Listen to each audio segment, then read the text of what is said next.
신기업 한국이 샀다.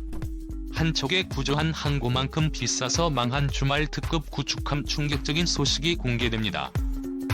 미국의 최신 스텔스 구축함인 주말 특함이 과연 진해나 제주도에 배치될까? 해리 해리스 미국 태평양 사령관이 주말특함의 한국 배치 가능성을 타진했다고 알려지면서 관심이 쏠리고 있다. 해리스 사령관의 발언이 나온 것은 지난달 20일 하와이를 방문한 한국 국회의원들에게 제안했다.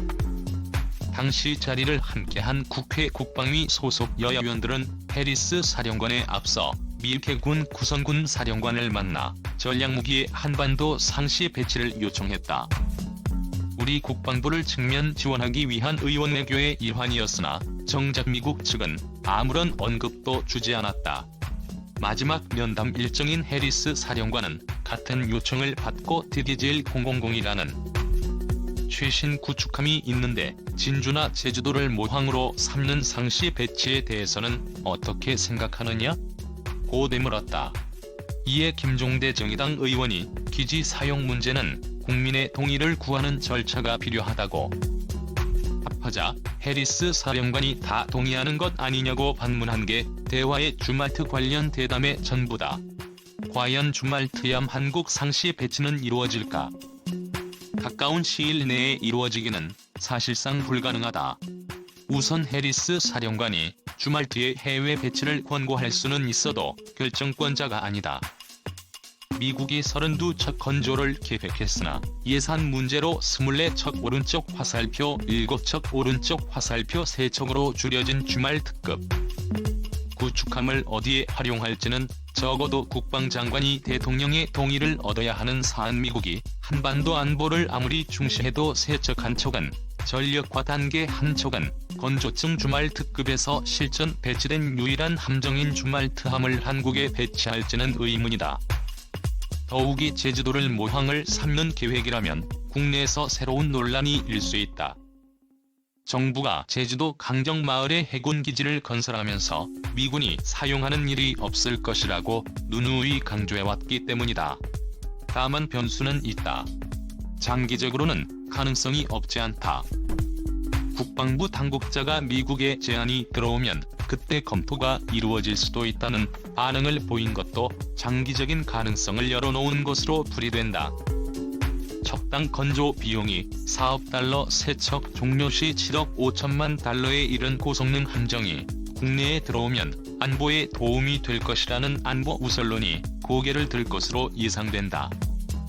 특히 제임스 매티스 미 국방장관이 최근 한국과 일본을 순방하면서 한미일 3국 간 협력을 강조한 점을 감안하면 주말특급 구축함을 위시한 3국의 이지스 구축함이 진해와 제주기지 괌과 오키나와 일본 사세부 요코하마 항을 사실상 공동 사용하는 장기 플랜으로 이어질 가능성이 높다. 해리스 사령관의 언급은 이 같은 장기 구도를 위한 논의의 시발점으로 해석된다. 이 해군 첫 스텔스 구축함 KDDX의 모든 것 2020년 대한민국 방위산업계 최고의 핫 이슈는 누가 뭐라 해도 한국형 차기 구축함 사업 KDDX이다. 이 사업은 2030년대 중반까지 국내 독자 기술로 고성능 구축함 6척을 건조해 2000년대 초반부터 KDX2 사업을 통해 배치된 충무공 이순신급 구축함을 대체하는 사업이다. KDDX는 어떤 사업인가? 이 사업은 원래 해군이 제7기동전단을 창설하고 작전 대상 해역을 크게 넓힘에 따라 기동전단의 구축함 전력 보강을 위해 소요가 제기돼 2019년부터 2016년까지 6척이 KDX-I 하이웨이라는 명칭으로 배치될 예정이었다. 우선순위에서 밀려 사업 일정이 늦춰졌다가 KDDX 사업으로 더욱 강해졌다. 2009년 국정감사 자료에서 처음 그 존재가 확인된 KDX-II의 프로그램은 해군의 기동함대 구상과 맞물려 미니 이지스함을 다수 건조할 필요성이 제기됨에 따라 시작된 사업이다. 노무현 정부 시절 기동전단을 창설하며 양적 확충에 나섰던 해군이 신형 구축함을 도입할 움직임을 보이자 방산업계는 발빠르게 움직였다. 이지스 시스템을 제조하는 미국 록히드 마틴이 한국 현대중공업과 손잡고 I 인터내셔널 어드밴스드 이지스 디스트로이어라는 모델을 들고 나온 것이다. 해양방산 전시회를 통해 금연모가 공개된 I의 LED 모델은 충무공 이순신급의 선체를 확정해 록히드 마틴의 SPY-불이상 배열 레이더와 이지스 전투체계를 얹은 설계안이다.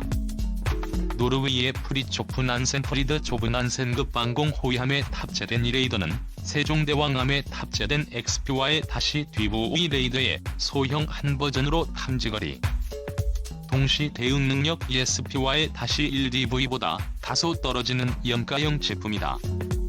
록히드 마틴 등은 충무공 이순신급 선체를 기반으로 XPY-F와 이지스 전투체계를 장착하고 MK-점차 1수직 발사기 32셀 또는 48셀에 침투한 대공 미사일과 대전 미사일을 싣고 외부 발사기에 하푼 함대함 미사일 8발과 램 발사기 등을 장착한 설계안을 내놓았다. 방산업계에서 제시한 미니 이지스함 가격은 한 척에 6천억 물결표 8천억 원 수준이었다. 당시 전력화를 준비 중이던 세종대왕급 이지스 구축함의 한 척 획득 비용이 1조 원 수준이었기 때문에 비용 대비 효과 측면에서 상당히 떨어지는 제안이었고, 이 때문에 해군이 이 제안을 외면하면서 미니 이지스함 구상은 사장됐다. 한국 군함 설계 기술을 뽐내 근판 착실하게 차기 구축함 사업을 진행하던 해군은 2011년 전력화 계획의 KDDX라는 명칭으로 6척 소유를 반영하는 데 성공했고, 2019년부터 2021년까지 초도한 6척을 건조해 기동함대에 배치한다는 전력화 일정을 짰다. 이 계획이 발표되자 2020년대 중반이면 유사시 주변국 해군에 대응할 수 있는 기동함대를 갖게 될 것이라는 전망이 쏟아져 나왔다. 안보 환경의 변화는 차기 구축함 사업 일정의 변화를 가져왔다. 북한 탄도미사일 위협이 심화됨에 따라 군은 탄도미사일 대응 능력을 갖춘 이지스 구축함 추가 소유를 제기했고, 세종대왕급 이지스 구축함을 개량한 배치 3척 건조를 결정했다. 4조 원 이상의 예산이 투입되는 이 사업으로 인해 KDX-II의 사업은 우선순위에서 밀려 2020년대 후반에 착수하는 것으로 일정이 연기됐다. 사업 일정이 뒤로 늦춰지면서 일각에서는 해군 전력 공백에 대한 우려가 제기됐다. 그러나 사업 일정의 조정은 오히려 KDDX에 약이 됐다. KDBX 체계 개발에 들어가기 전 세종대왕급 배치 2 사업과 한국형 호위함 사업을 진행하면서 다양한 첨단 무기가 개발 평가됐고, 이를 통해 10년 전 구상에서는 상상하지도 못했던 첨단 기술이 대거 소유 기술로 채택됐기 때문이다. 그는 2017년 4월 국방기술품질원에서 선행 연구 용역을 진행하면서 KDDX에 요구되는 주요 성능과 재원의 가이드라인을 짰고, 2019년 시작된 탐색 개발을 통해 KDDX의 방향성과 개발에 반영돼야 할 첨단 기술의 목록을 정리했다. 탐색 개발 개념 구상 후 이루어지는 시험적 개발을 완료한 군은 2020년 4월 제126회 방위사업추진위원회에서 KDBX 전투체계 체계 개발 기본계획을 확정하면서 목표 성능을 확정했는데, 이렇게 확정된 목표 성능은 10년 전 KTX-IIA가 추진되던 당시 요구되던 성능을 훨씬 뛰어넘는 것이었다. 그는 KDDX의 핵심 임무로 대공, 대함, 대지, 대장 능력은 물론 단도탄 탐지 추적을 명시했다. 항공 전투함에 기본적으로 요구되는 모든 능력을 갖추되 북한의 탄도미사일 위협 강화에 대비하기 위한 미사일 방어 능력을 추가한 것이다. 이러한 요구 성능 확대에 따라 덩치도 커졌다. 당초 KTX-II에 있는 기동함대의 질적 주력인 1만 D급 대형 이지스 구축함을 보조하는 육군 00T급 중형 구축함으로 기획됐다.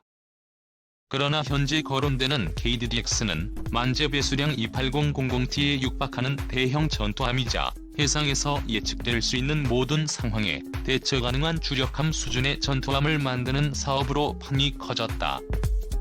최근 세계 전투함 시장에서 무섭게 성장하고 있는 한국의 군함 설계 기술을 한껏 뽐낼 수 있는 큰 판이 열린 것이다.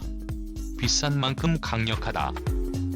단일 사업 규모로는 F-35 전투기 40대를 도입하는 7조 7,700억 원 규모의 차세대 전투기 사업, 다음으로 엄청난 스케일을 자랑하는 KDDX의 사업비는 7조 원, 전투체계 개발과 기타 비용 8천억 원 포함 시 7조 8천억 원에 달한다. 해군은 북한 위협 외에도 중국 북해함대와 동해함대, 일본 해상자위대의 위협에 동시에 대응할 수 있는 전력 건설을 추진한다. 8군 00T급에 육박하는 대형 전투함이 들 KDDX의 한 척당 건조 비용은 9천억 원, 개발비 등 기타 비용 포함 시 2조 3천억 원에 육박하며 이 구축함 건조를 위한 각종 하위 시스템 개발과 생산에 2조 원 가까운 예산이 책정돼 있다. 도대체 이 배의 가격은 왜 이렇게 비싼 것일까?